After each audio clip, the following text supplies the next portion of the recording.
Si ara anem a l'auditori, allà aquest cap de setmana hi haurà el primer concert amb un mapping de 360 graus. És la primera vegada que es fa a la seva història, concert amb mapping. Tu ja ho has vist. I què hi ha, Jordi? Bona nit, Josep. Doncs espectaculars les imatges que es poden veure per primera vegada a la història aquí a l'Auditori, amb l'OBC sonant.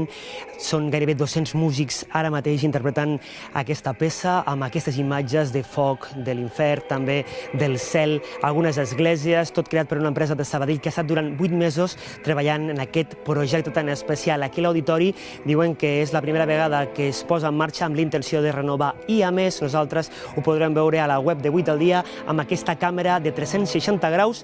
Serà a partir de demà. Avui, de moment, comença l'assaig general d'aquest gran concert. Hi ha bastant foc, clar, al final de la vida, amb un rèquiem, el foc de l'infern, és una imatge que sempre està present. Hi ha també moltes imatges que tampoc són realistes, que són més abstraccions per suggerir estats d'ànim